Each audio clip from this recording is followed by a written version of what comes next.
కంచిలో చీరలు కొనేసి, వండుకున్న ఫుడ్ తినేసి, ఇంకా డైరెక్ట్‌గా ఇంటికైతే స్టార్ట్ అయ్యాం.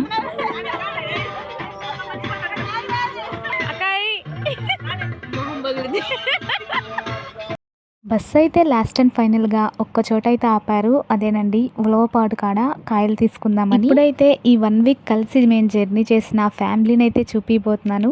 వెళ్ళేటప్పుడు కనీసం ఒక్కళ్ళు కూడా తెలీదు. వెళ్ళాక మాత్రం చాలా బాగా క్లోజ్ అయిపోయారు. డబ్బు, హోదా, అందం శాశ్వతం కాదు. పంచిన ప్రేమానురాగాలే శాశ్వతం. ప్రేమగా ఒక పలకరింపు, ఆప్యాయతతో ఒక చిరునవ్వు బోలెడు సంతోషాన్ని ఇస్తాయి. మెయిన్‌గా ఈ ఇద్దరు ఆంటీస్ అయితే చాలా బాగా క్లోజ్ అయ్యారు. మమ్మల్ని చాలా బాగా సపోర్ట్ చేశారు. అలానే మన ఫాలోవర్స్ అయిపోయారు. ఈ వీడియో అయితే లాస్ట్ లో తీసాను. అందరికి ఒక చిన్న మెమొరీ లాగా ఉంటది. అందరి ఫేసెస్ డల్ అయిపోయినాయి అనమాట.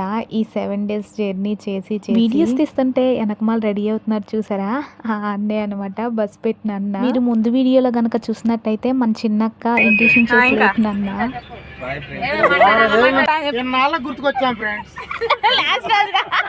అన్న కూడా మమ్మల్ని చాలా బాగా చూసుకున్నాడు. ఇంకా ఫుడ్ విషయానికి వస్తే ఏ పూటకు ఆ పూట వేడి వేడిగా వండి పెట్టించేవాడు. ఇంకా వెనకమాల ఉన్న వాళ్ళందరూ కూడా మంచి బ్రదర్స్ అయితే అయిపోయారు. 1 week వంట మాస్టర్లు అయితే వీళ్ళిద్దరే అనమాట. చాలా బాగా